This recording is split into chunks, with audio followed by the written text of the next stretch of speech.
Welcome, everybody. My name is Ken Kent. I'm the founder of Signworld 33 years ago this past Monday. 33 years we've been in business. We currently have about 358 locations throughout the United States and Canada. What we're going to do today is just have you meet 4 Signworld owners. Each one of them are going to introduce themselves. They'll tell you about their previous background before they joined Signworld and about their business, where they live, and so forth. They all have a little checklist that they have to make sure they remember all the items to tell you. Once everybody's had a chance to introduce themselves, then we're going to turn it over to Jack Werner. Jack Werner is the current president and the owner of the company. Jack's going to give us a couple of definitions, and then we're going to open it up to questions. And we like to go in a round robin fashion. So Charles, you'll be first, followed by Paul, then John, and so on. And what we like to do is ask one question and then move on to the next person, and the next, and then come back around to the beginning. And trust me, everybody, trust me, we will have time to get everybody's questions answered. We will have time. We have a late guest, Dan Palevsky. I hope I pronounced it right, Dan. Yeah, thanks for joining us. Thanks, Tell Ken. us, Dan, where you live. I live in Westchester County, New York. Okay, thank you for joining us. Thank you. Thank you. And David Walton has joined us. David, tell everybody where you live.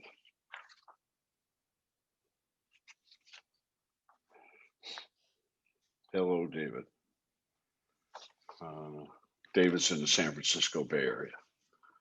Okay, so let's start out. Larry Foster, come off of mute, Larry, give us a wave and tell everybody about what did you used to do and your sign business today.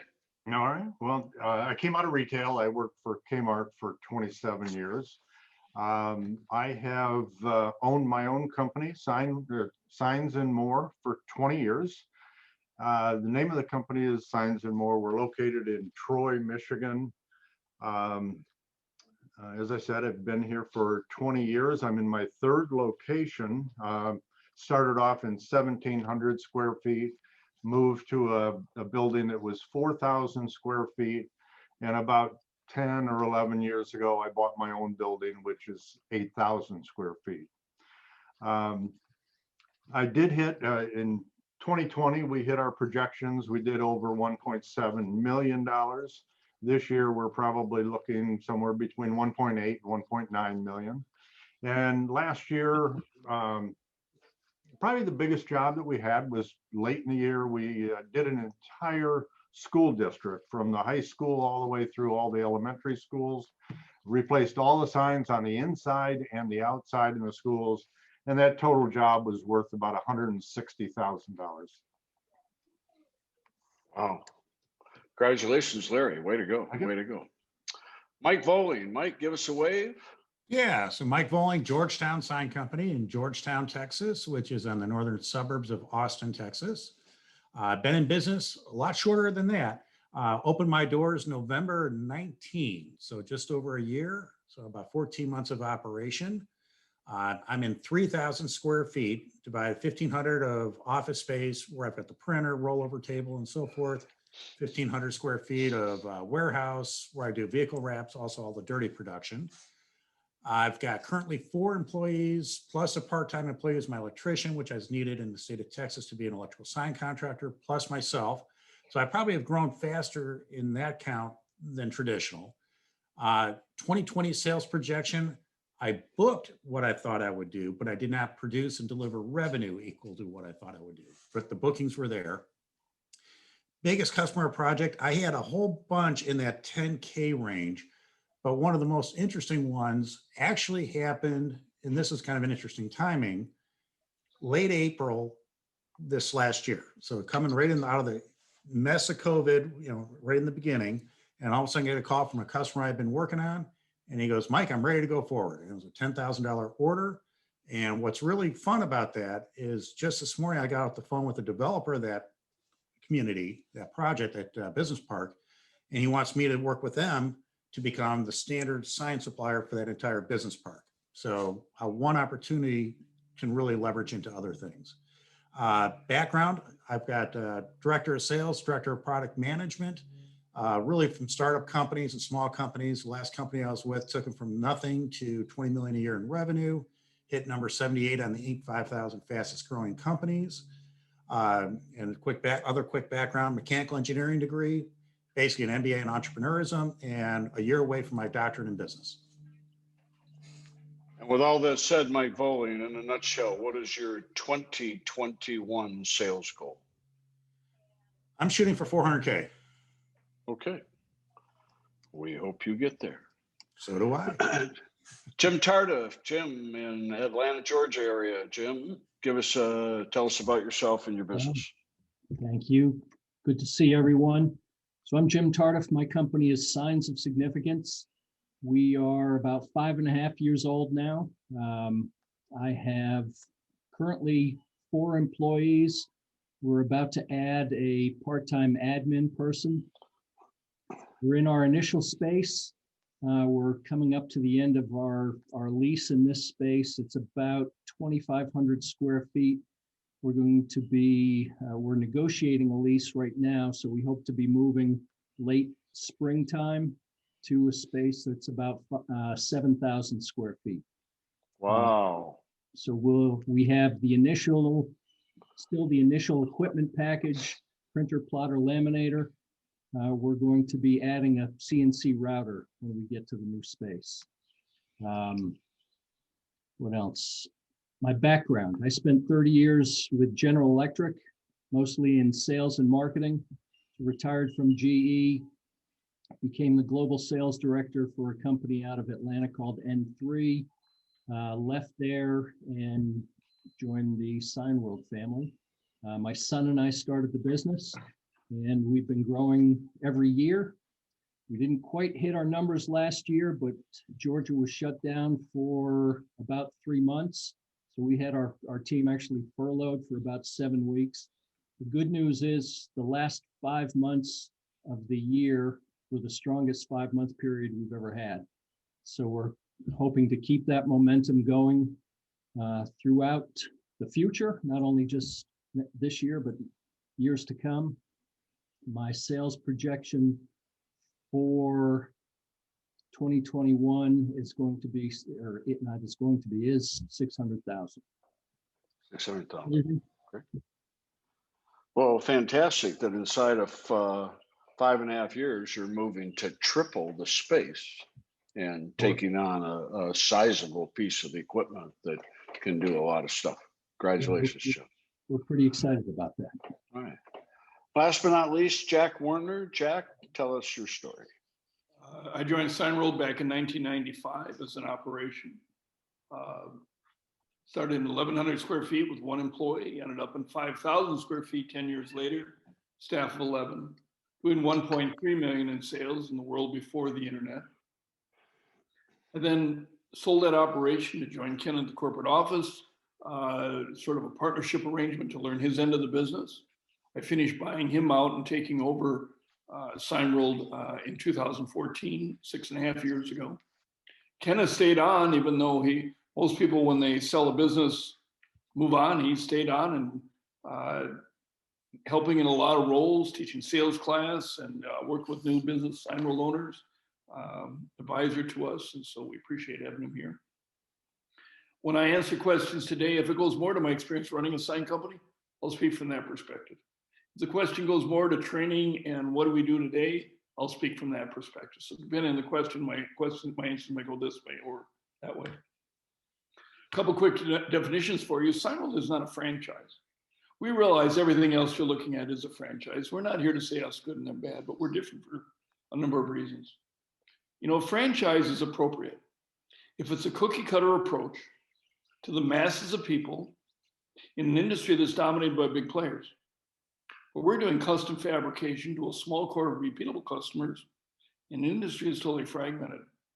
So setting up Signworld as a non-franchise is an owner's alliance. The operations live in their own world, getting help and support, but not confined to a rule book, no rules, not having to pay a royalty.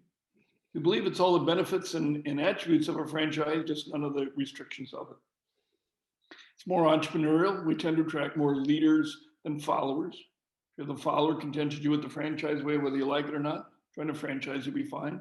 If you want to do it your own way and yet have that help and support, we're probably a better fit. Sometimes people confuse us with printers. Printers do the commodity items of business cards, letterheads, envelopes, catalogs. Printed, put in a box, give it to the customer. Because of desktop publishing, e-reading, and being able to shop on the internet, it's a stagnant market. Signs are the other side of the equation. We're the custom production. Small as the postage stamps, the entire side of the building. But as Larry talked about, doing all the signs for the school district, it's the application of it as well. So you can't order it online. You can look for companies and talk to them. So our websites are portfolios, but it's not an order site. So the margins are better. The challenge of the products is more unique and different. And it's an industry that keeps growing and rides right through a bad economy. Ken, why don't you go ahead and get started with questions? Okay, well, we have to introduce one more, last but not least, Sheree Ewing. Sheree, come off of mute. Tell us who you are. Our Director of Marketing. Hello, everyone. I'm Sheree Ewing. I'm Director of Marketing and Event Coordination here. I deal with a little bit of a lot. So I do a lot of new owner onboarding, so you get lots of emails from me.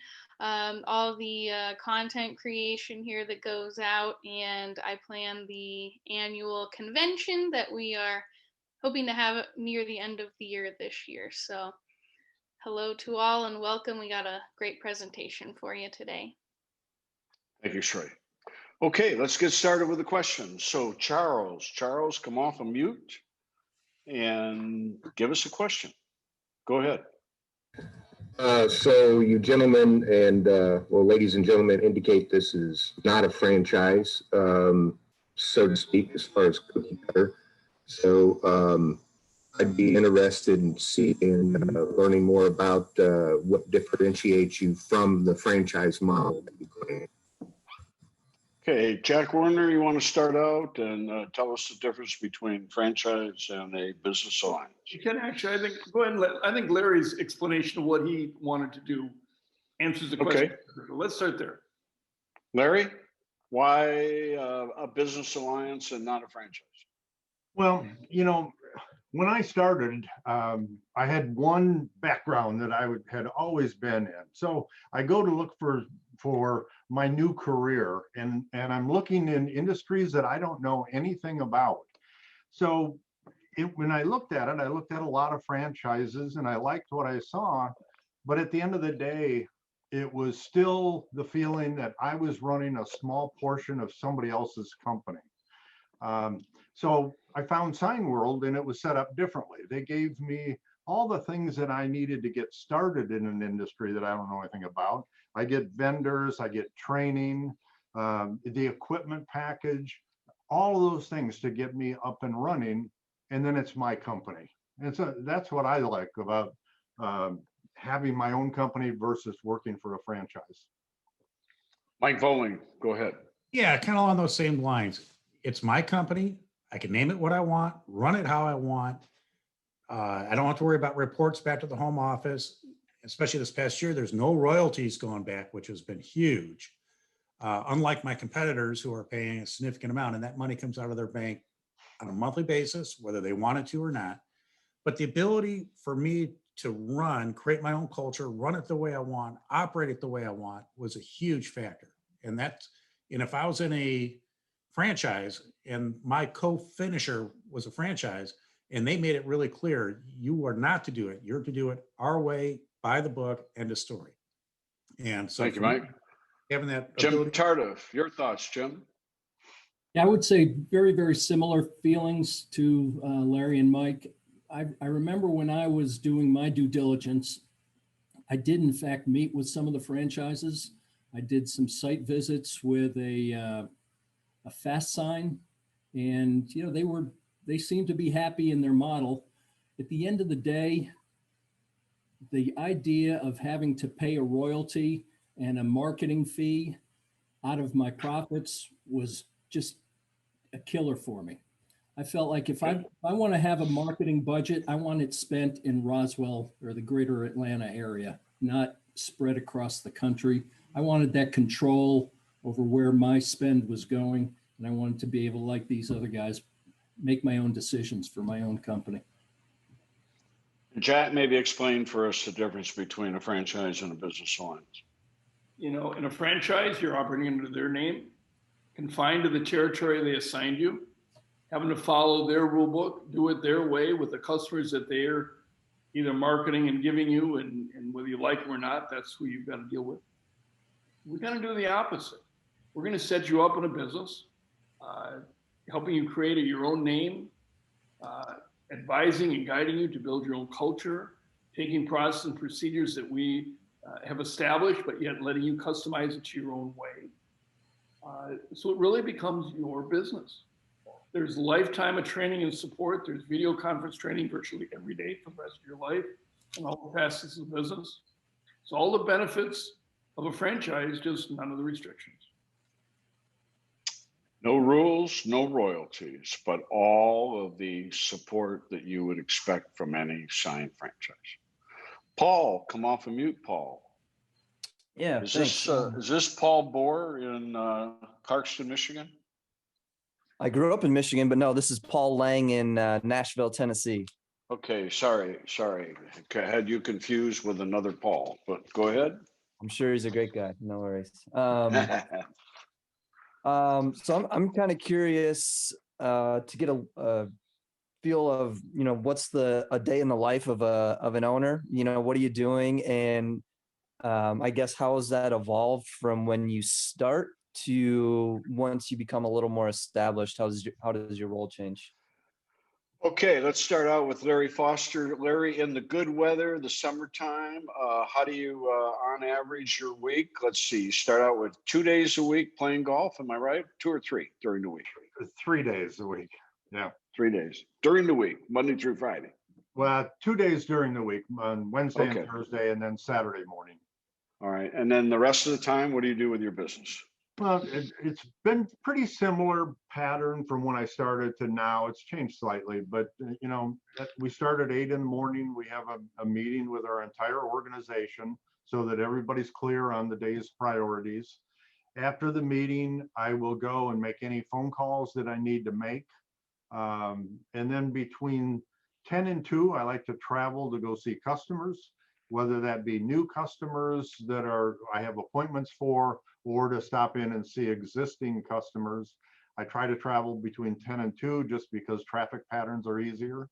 I come back and after 2, and I'm writing up any of the jobs that I saw that day, do any of the paperwork that I need to do. At the end of the day, I do my 15 minutes worth of accounting that I have, check on production, and that's kind of typical.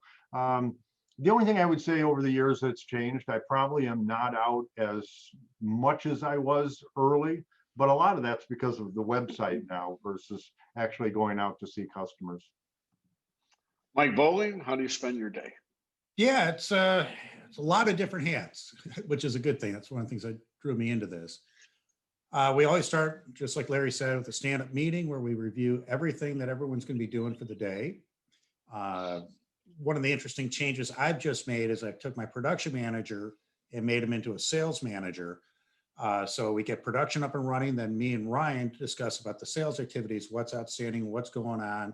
And I'm starting to move more into a managerial role where I'm keeping track of a lot of things, but my hand's still heavily into the sales side. So it's really it's been an interesting transition over the last year. Okay. Jim Tardif, how do you spend your day?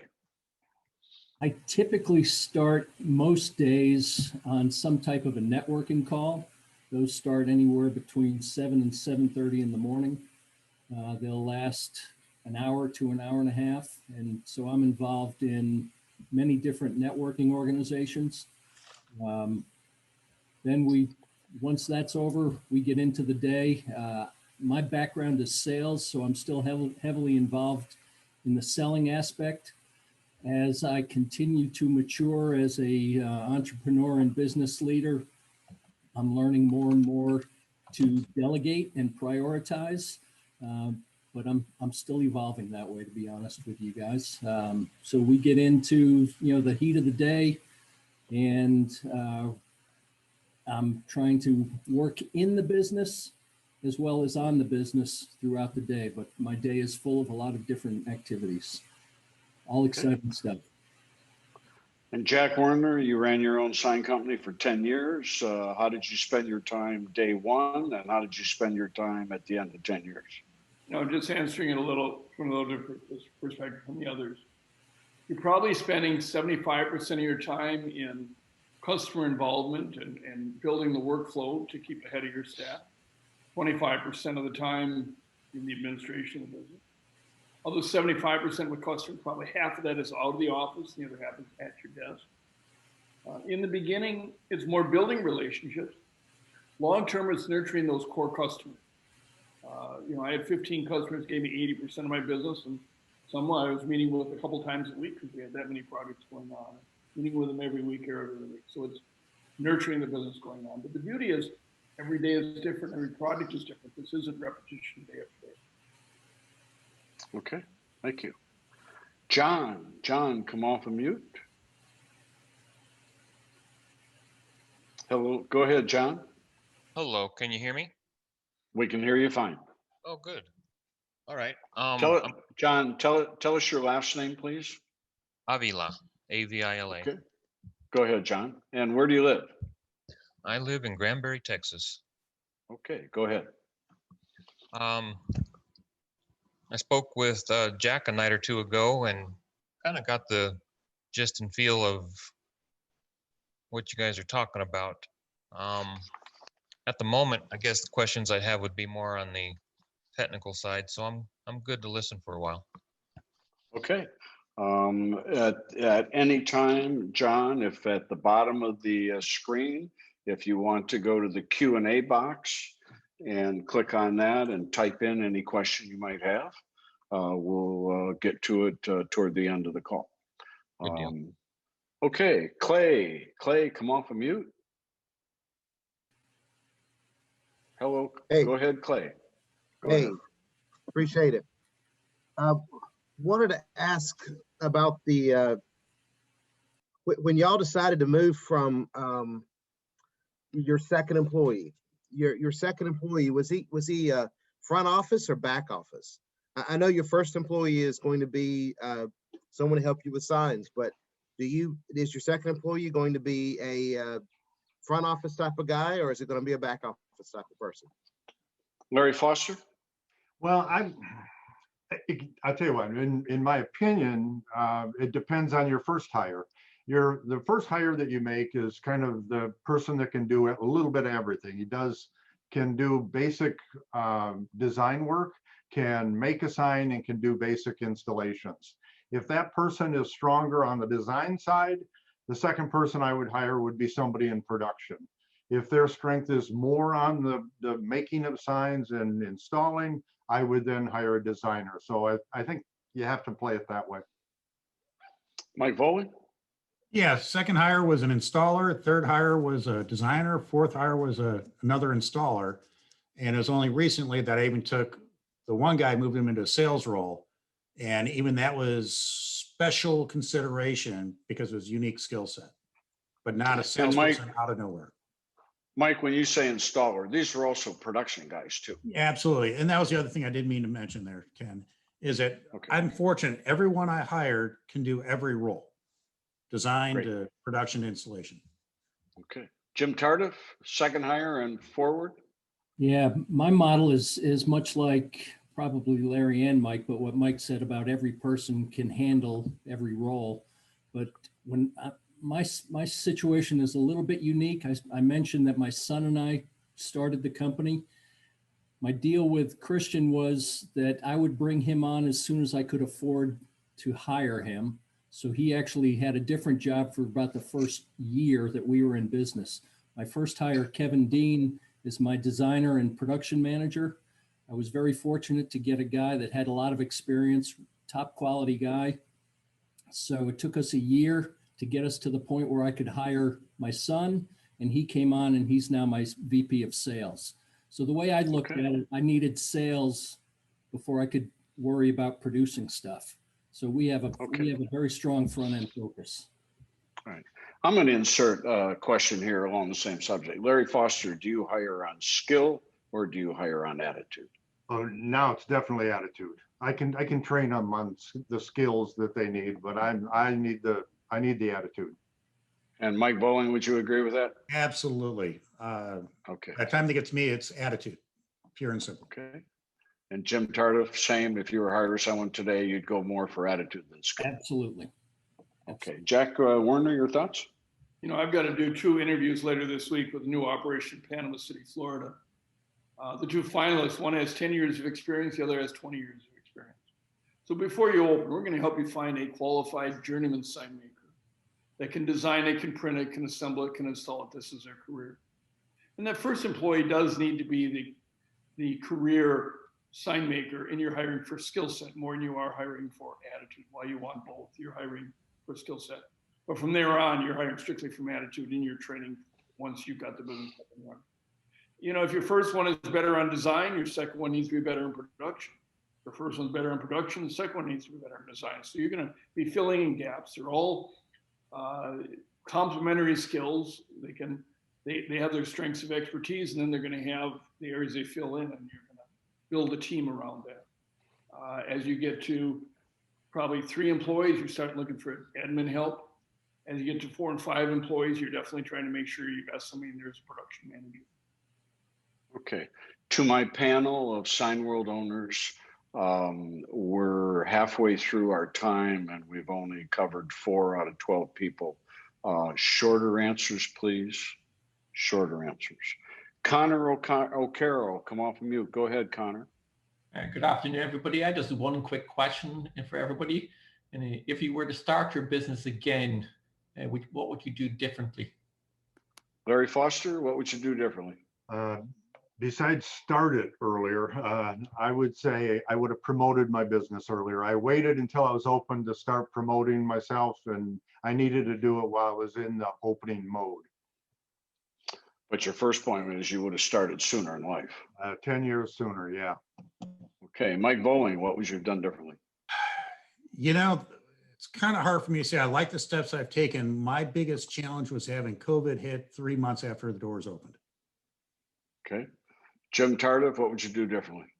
I would put much more emphasis on making sure I had a high quality website. I was disappointed in the initial website that we came out with. Okay. Thank you. Did you use the Signworld recommended website people at the time, Jim? I did. Okay. All right. And Jack? You know, and to Jim's comment, we've added and changed some of the website developers. The website is a moving, breathing thing, and we've gotten much better at that since when Jim joined. You know, I think most Signworld owners will tell you, get aggressive, get the website going, get it up and running as early as you can. Take on customers, but then also really start to filter out what do I want to do and not want to do. Get more positioned on who is your target customer, who's going to grow the business for long term. You want to be more strategic than just transactional. And I would agree with Larry Foster. I think most Signworld owners would say that if they could do it over again, Connor, they would have started sooner in life in the business rather than waiting. Todd Werner, Todd, come off of mute. Hi, I guess my question is, I was looking around my local community and I see that there are a few other sign companies, Signs by Tomorrow, Signorama, that have, you know, are in a lot of the areas around me. How do you differentiate and compete as you're opening up a business against these other established sign companies? Larry Foster, how many other sign companies are there around you? 200 in a 20-mile radius anyway. 200 sign companies within 20 miles. How do you compete? You know, it's the question that everybody has when they get started, and as you get into it, you quickly realize I almost hate to say it, you don't even have to worry about the competition. You've got your own set of customers, and what you do is you get those and you're looking for the customers that have that appetite, that come back over and over again with signage needs, and you take care of them and you don't worry about the competition. Mike Voling, 14 months in business, Georgetown, Texas. What do you think? How many other sign companies around you, Mike? You know, I really don't know and don't care. It just doesn't matter. As long as I do what I say I'm going to do for the price point I say I'm going to do it, it just doesn't matter. Okay. And you're busy. I'm busy. You're busy. Okay. Jim Tardif, how many other sign companies around you? Too many to count, I think. I've never actually counted, but there's plenty of them. We try to differentiate ourselves on responsiveness, because a lot of times we can take the order off the street before the next guy gets involved. Creativity in our designs and our capabilities are often greater than a lot of the competitors. So Jim, are you really concerned about the competition overall? I think very little about my competition. Okay, and you're busy. Yes. All right. Jack Werner? I think most sign rollers will tell you that there's sign companies all around them. Most are owned by independents. The franchises only have 9% of the population. We're really looking for the customers to just stand out negotiating. We're looking for the corporate customer where it's a business decision. So if the customer just out shopping, negotiating, let them go. There's other customers to take care of. There's lots of competition out there. It's a crowded market. It's not a saturated market. My answer is if you show up on time for the appointment and the order and you deliver the product on time, on specification, you will always be busy. Always be busy. Ganesh, come off of mute. Ganesh. Okay, go ahead. Good afternoon, all.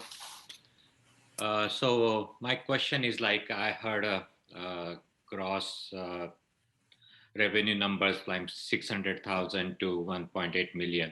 So my question is like, what is the net profit? You don't have to give me the number, just percentage wise of your Hey, gross Larry revenue. Foster, year in, year out, net cash flow to the owner, net profit to you, the owner, percentage wise, year in, year out. What are you running, Larry? It will run 2 to 3% one way or another, but this past year was 26%, and it's always going to be somewhere between 24 and 26 for me. 24, 26%. Okay. Mike Voling? Not there yet, but it's because I'm investing in the business and paying myself along the way. Okay. And Jim Tardif? I'm very much like Larry, right around 25% consistently. Okay. And back again to remind everyone, Mike Voling has only been in business 14 months, of which 11 of those months have been COVID lockdown. So there is an excuse for him. Jack Werner, 10 years in business, running your own sign company year in, year out. What did you run net cash flow to the owner? Very consistently, 25% net. Most sign rollers will tell you they're between a 20 and a 30. In the beginning, lower sales as you're ramping up, you got a little bit bigger contribution to the fixed overhead. We have senior sign roll owners running lean and efficient and over 30%, but most will hover in the 25. Okay. Larry Lang. Larry, come off of mute. Hi, Go ahead. and thank you all, current sign company owners for participating and helping us out. Those of us that are considering. How long before you broke even from startup? Okay.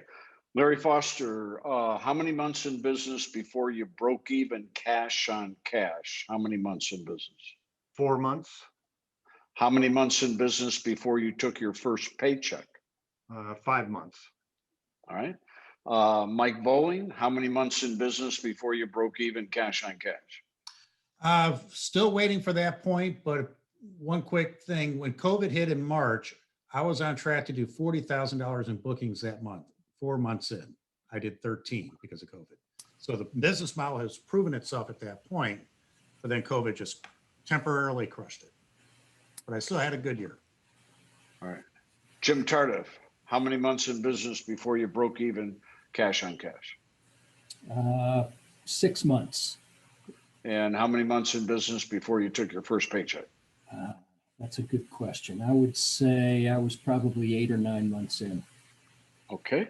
Jack Werner, how many months in business before you broke even cash on cash? Honestly, first month in business, taking a paycheck at 6, average is 5 months to cash positive through the system. Okay. Dan, come off of mute, Dan. Dan, go ahead, Dan. Yeah, thanks for the time taking the questions. It's been great to hear all y'all. So the past year with COVID sounds like, I mean, for Mike, it's been a little tough getting off the ground, but sounds like, you know, with those with established businesses already, it's been pretty resilient, if not some of your best years still. Curious what's changed, particularly from a kind of sales and marketing perspective, and what, you know, do you expect to be the same once we get back to normal, if there ever is a back to normal? So Larry, if I may, Dan, and chime back in, Dan, if I'm off track here. So Larry, what changes did you make, maybe going back to last March or since then, to address the COVID situation? And what changes are you making for the ongoing future? Go ahead. You know, first of all, our year last year, we were rolling until late March when it all hit, and April was a disaster. We were down 90% in April, and then it kicked back up. It started to build. I didn't kick back up. It started to build back up in May and June, and we started rolling after that, and ended up with about an 8% increase for the year.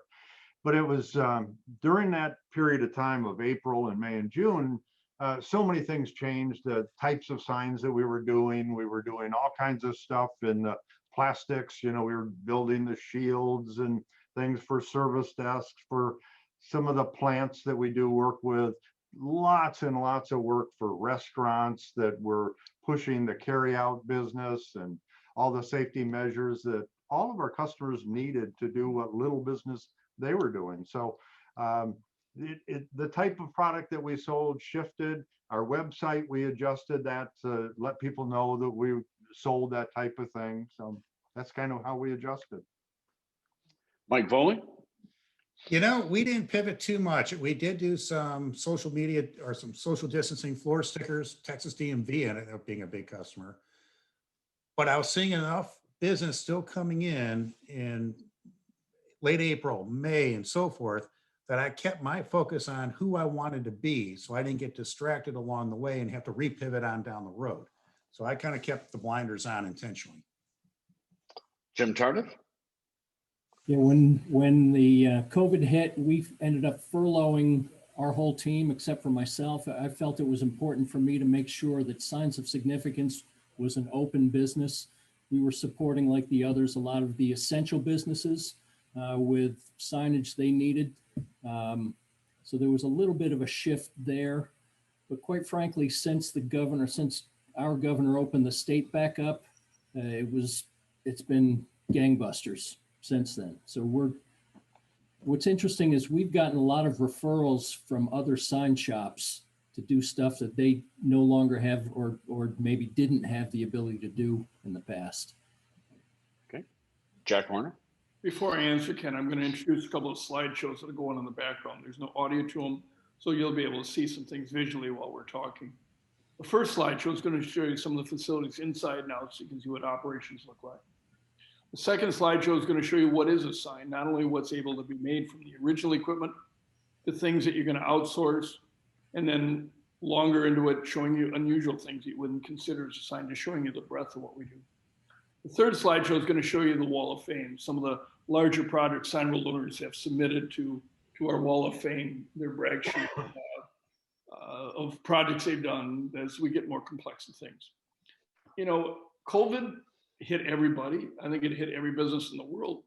But in most cases, within days and weeks, and at most a couple months, depending on where Signworld Owners were, alive and well and busy, and many recording record years, even because of COVID or in spite of COVID. Some very busy with COVID signs. And a lot of Signworld Owners who tell me they've never touched a COVID sign yet, and it's just projects going on. So we're just one of those recession-resistant, economy-resistant industries that goes on regardless. Signs are an essential part of life. Okay, Joe Wagner. Joe, come off of mute. I'm off mute. I want to Go say hi ahead. to Larry Foster. Thank you for taking the time out last week to speak with me. This is a question around getting out of the blocks quickly. And I'd ask our panelists to please help me understand what kinds of things you would do or did do to, fast forward your business and get out of the blocks for success faster than maybe you would have, maybe some of the other folks in the business have done. Okay, Larry Foster, if you were starting today, knowing what you know, what would you do to get out of the blocks as fast as possible? Well, I believe the earlier answer that I gave you, what would I do differently? I would have promoted my business earlier. And that's just leads into this question. And absolutely, as soon as you know you're going into business, you get the business card made up, you pass it out to everybody you know, everybody you meet, everybody that you work with, your relatives, everybody. Get your website up and running as quickly as possible. And when you first start, you want to belong to some good referral groups, the BNIs and the chambers. And you need to do that to get it going as quickly as possible. To add to what Larry said, is our goal at Signworld is to help you launch your website 6 weeks before you open. And that you will join some networking clubs where you go to lunch twice a week.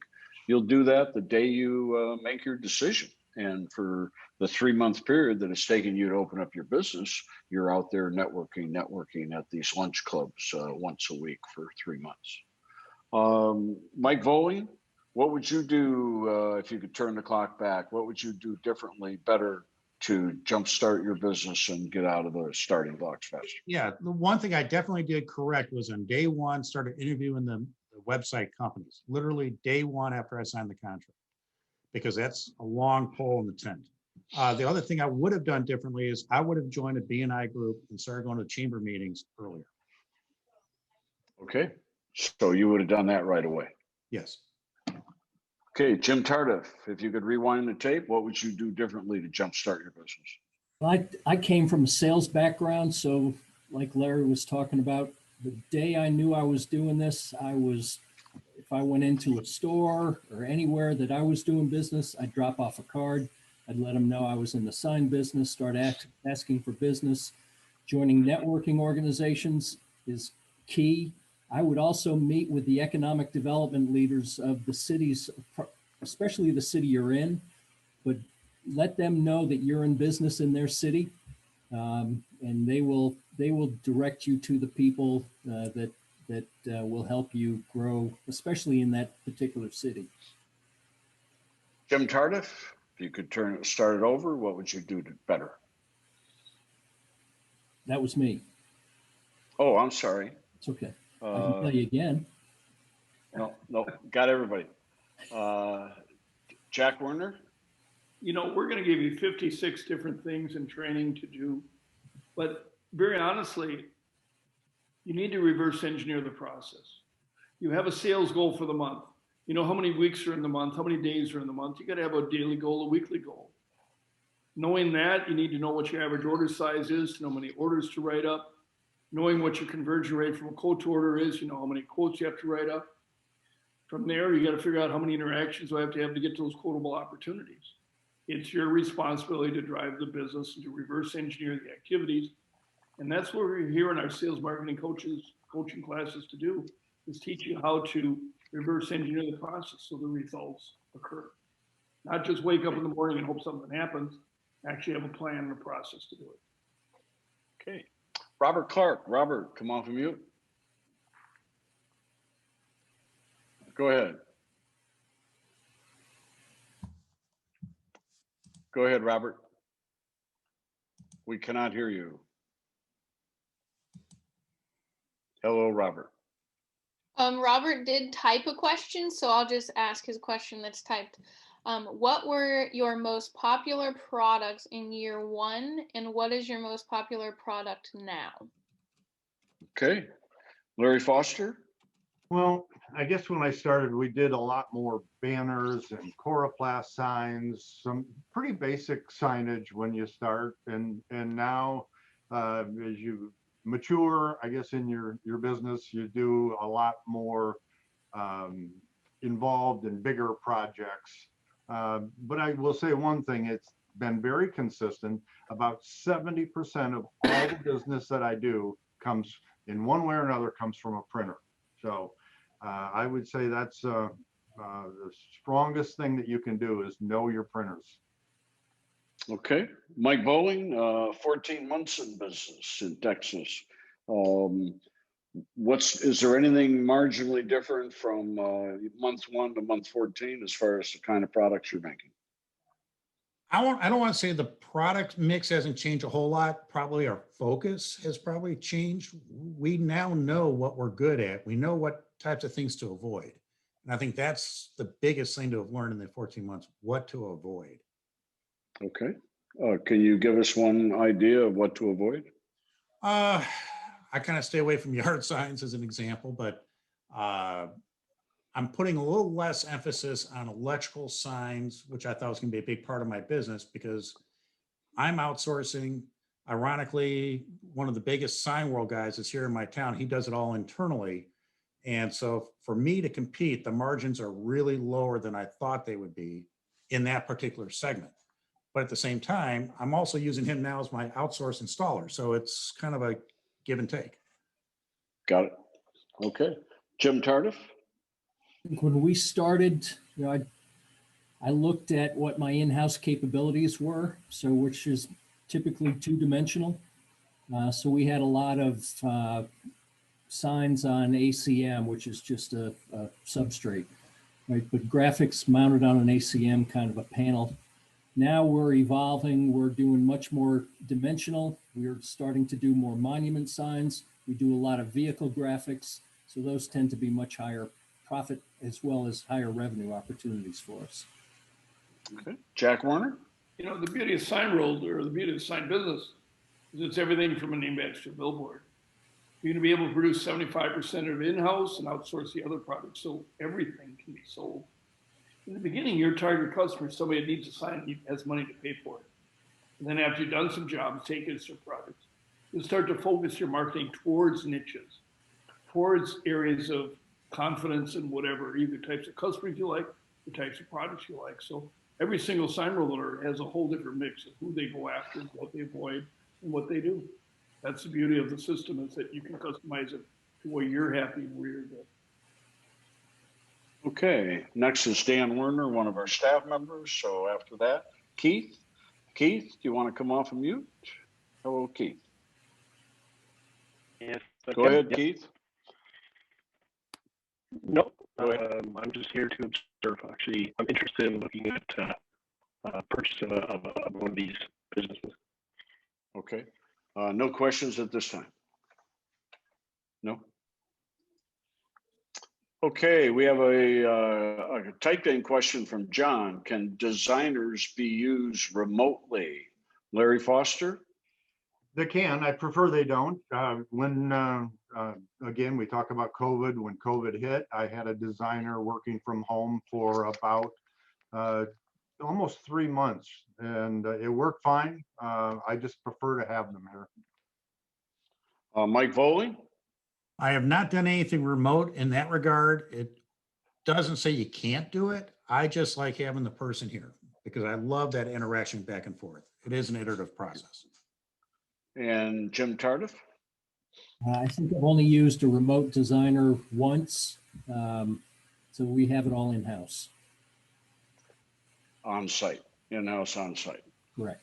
How about during the shutdown? Did any of your designers work remotely? everybody but myself was furloughed. So if I needed some help, I'd reach out to them at home and they would help me out. Okay. And Jack, Werner? I think probably the most common use of remote designers is when you've got a more elaborate design project that your sign maker might not be qualified to do, and you'll outsource that part of the project for a remote one. And then once the project is designed, then bring it back in-house for more complete production. Okay, if anybody else has any questions, Jack, maybe if you want to, I don't know, we're almost done with the slideshow. If you want to go down and either put it in the Q&A box, or if you want to raise your hand, either one. Sheree, help me with if they raise their hand. Go ahead, down at the bottom, raise your hand if you want to ask another question. Dan has a question. Dan has risen his hand. So Dan, go ahead, ask your question.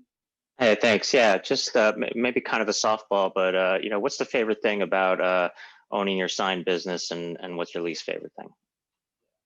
Larry Foster, what's your favorite thing today after 20 years about owning your own business, and what's your least favorite thing? Well, it's the same as when I started. Decisions are made for the right reasons. I'm not making decisions based on what my boss is thinking, what that person's boss or somebody else is thinking. I'm making decisions that are right for myself, for the company, and for the customer. And I love that. They're pure. The worst thing, there's not too many, but I guess the thing that you always worry the most about, we have probably at any one time, we have 200 jobs going at the same time. So project management is always top in your mind, and you've got to be strong in that area to keep track of that number of jobs going through the system. Mike Bowling, best thing and worst thing, 14 months in business. Early on, I had a job that we supplied. My design lead guy went out, installed it. We talked to the customer on the phone a lot. We were going to the same event. She saw me. She goes, "Are you Mike?" I go, "Yes." And she came up and gave me the biggest hug in the world because she loved what we had done to her trailer. That was something I never experienced before in corporate world. Kind of the headaches of it. It's the just some of the interpersonal dynamics that you're going to have as your team grows. Just the growing pains, and we're kind of fighting through some of that now. And you know what? I think we've got a better handle on it today than we did a week ago or 2 months ago, and that's just part of growth. And Jim Tardif, best thing and worst thing. I think the creativity, no two deals are the same, but probably my best thing is, I said I left GE, which is a corporate world. I dealt with people around the country or around the world. Now I'm embedded in my community. I can walk up and down the streets, and I know the people who own the stores. We talk to each other. I run into people, whether it's out at a restaurant, and you really become engaged in your community. That's probably one of my favorite aspects of this. Worst is just worrying about money. Whether you're way ahead or way behind, for me, being as conservative as I am, I'm always worried about money. Maybe I shouldn't be, but I am. Jack Werner, best thing and worst thing. Your business running your way, your culture, your decision making. And that's both the best and sometimes it's the worst because I've got to be in charge of it. I've got to manage it. I've got to keep it growing. Whether I've got one employee or 15, I've got to keep the pipeline full and busy. I think most Signworld owners are, I think, pretty happy culture out there that they like and enjoy what they do and how they're doing it. This is Ken. The worst thing for me when I ran my business was paying taxes. Okay, we have some typed in questions. Robert Clark, how do you find your outsourced partners? To start out with, Robert Clark, we're going to give you 75 Signworld partners for you to outsource with. Larry Foster, how do you find your outsourced partners? You use your vendors, you use other Signworlds, a lot of different ways to get them. But one of the best ways is when you first open, you're going to have a sign maybe on the front of your building, and you're going to outsource that type of work. So as soon as you send that out for quote, you're also asking people, how would you do business if you were doing business with me? So that's one way. Okay. Mike Voling, 14 months in business. How did you find your outsourced partners? Well, obviously there's a Signworld list, which is pretty thorough, but my best source has been Saber Signs, which is another Signworld owner that's 15 miles away. We hit it off during my due diligence, and she has been extraordinarily forthcoming with vendors, suppliers, and so forth. So she gave you hers and you've used it. Absolutely. And when I opened up, she was there, and it was a wonderful thing. Jim Tarda, how do you find your outsourced suppliers? Definitely through Signworld, whether they're national suppliers that you'll learn through your training, or local from talking with other local Signworld owners. I had a couple take me under their wings. One ended up retiring, and we bought his shop from him after he retired. So it's all in that Owners Alliance network. Okay.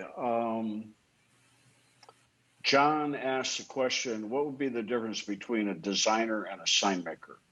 I think we already went over this. So to rehash, in the beginning, your first employee, you want to have them to be a competent sign maker and designer as well. We're going to help you find them. We're going to interview them. We're going to test them. We want you to send them down the street to work for another Signworld owner so they can evaluate.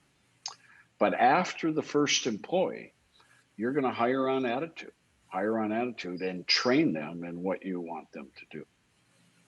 Larry Foster, any more thoughts on the difference between a sign maker and a designer?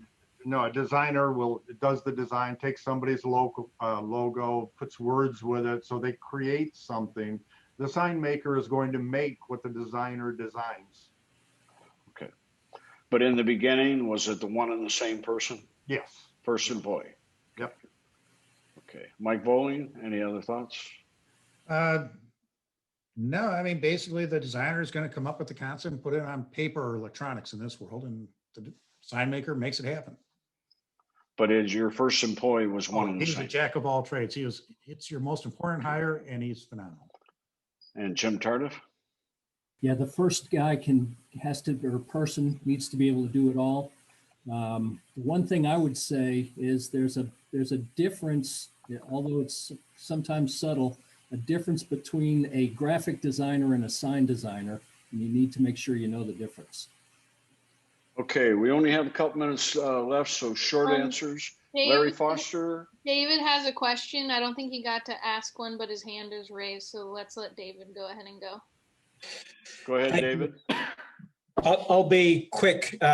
Just looking at the long-term industry growth rates and potential substitution from things like digital signage. What's the view on that? The sort of long-term industry growth rates and competitive pressures from, say, products that are substitutable or sort of analog type signs? Well, first of all, David, we as Signworld owners, we would do that for you. So if you wanted digital signs, television sets, scrolling message boards, we'll get all that done for you. Larry Foster, do you do that stuff? Have you done it? What % of your business is it? We do that. We just got another LED job this week, but it's a small part of my business. I would say it's less than 5% of my business. I'm looking for that customer that comes back over and over, and that customer, that's kind of a one-time purchase. Mike Voling, do you do that business? What % of your overall business? Very small percentage. I'll be quoting one of those menu boards this afternoon. But yeah, okay, we've got sources. Jim Tardif? We do a very, very small percentage of ours. We have some cities that do not even allow them. So you've got to be aware of the codes. And Jack Werner, back in your time, they didn't even have them. They didn't even have them. And while it's a growing segment today, there are many signs that will never be digital. And you can have a great business with it, and you can have a great business and avoid it. Most signs in the world will never, ever be digital. Okay. We have about 4 more questions. Everybody good for now? Okay. Robert Clark wants to know, who's your ideal customer, Larry? Well, it's the one that has the appetite, the one that comes back over and over again. And it's also who the money is not coming directly out of their pocket. You know, if you're going to somebody that owns a liquor store, they're going to be a lot tighter with that money than somebody that works in a large company or a school system where it's somebody else's money that's paying for the job. Mike Bowling, anything else to add to that? Nope, ditto. Jim Tardif, anything to add to that? No, I agree. I'll just leave it at that. You're looking for short answers. Okay, Larry Lang wants to know what percent of your gross annual sales last year came from your top 5 customers. Larry Foster? I'd have to research. It's pushing 20% on the top 5. Mike Bowling? Yeah, I was just saying 20, 25%. Jim Tardif? I'd say 15 to 20 for me. Okay, I'll ask a question. What percent of your gross sales comes from your top 20 customers? Larry Foster? About 80%. Mike Bowling? I'd put it somewhere around 60 to 70%. Jim Tardif? 80. 80%. Okay, so 80% of your gross annual sales will come from your top 20 customers.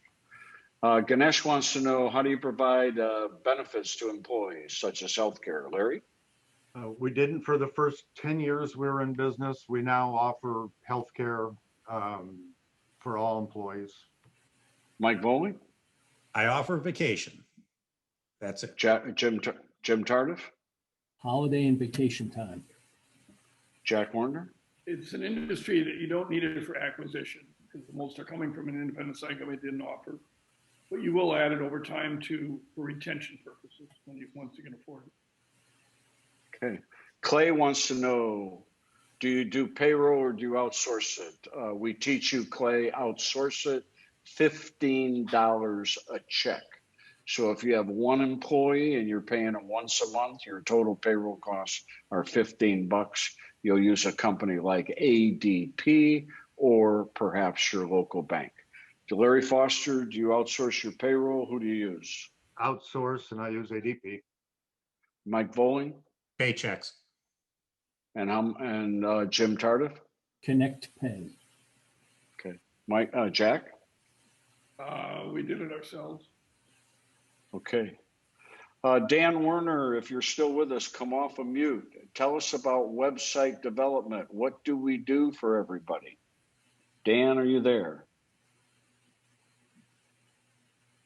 Jack, you want to pick it up? Dan, there's Dan. There's Dan. Go ahead, Dan. Sorry, guys. I was running around my office here. So what do we do in regards to web development? Yes, for the Signworld Owners. Yeah, so there's a few web developers that we work with now that do things in various ways, whether it's developing websites under the premise of search engine optimization and organic authority, and then on the other side, doing things more through a pay-per-click manner. So it just depends on the preference of the owner, what they're looking for in the development of that site, the actual performance of the site. But our preferred method of web development is to start off with a site that's all inclusive, includes all the content, the pictures, and the information that's necessary to make you look like you've been in business for 10 years, even though you're starting off barely having been in business for 10 days. And so that allows you to approach the marketplace with a respectable gallery of images and content that makes you look like you can do the job. From there, then, these web marketing partners that we work with will do all of the search engine optimization work, the site experience optimization work, social media stuff, pay-per-click advertising, and utilize all of the channels that help to drive that traffic that ultimately then brings customers to your website, converts those into leads, and gives you opportunity to work on. The level at which they do organic lead generation versus pay-per-click or paid ad lead generation is going to differ based on their campaigns. In some cases, it's also going to differ based on the marketplace and the competition that you face. But their job is to do all of that work and basically be your online digital voice to help drive in those business leads. Okay. And there was one last question from Joe Wagner who said, what works better, pay-per-clicks or others. And I think you just answered it. So we're out of time. I want to thank our panel. Larry Foster, always good to see you from my home state, hometown, Detroit. Mike Bowling, thanks for being with us. Good to see you. Jim Tardif, as always, thanks for all you do. And Jack, you want to close it out for us? Thank you guys also for being here. Thank you for guests being here, and hopefully you learned something from this. If you're interested in digging deeper, go back to Dan, Ken, or myself and have more conversations. Get you into validation, talking to Signworld owners. We'll have another webinar just like this on Wednesday, February 17th with a different panel of owners. So coming again is helpful to you. We have a Discover Day once a month. Normally you'd come out to California and spend a full day with us, but until we get through COVID, we're doing it by Zoom. The next one of those is Friday, February 19th.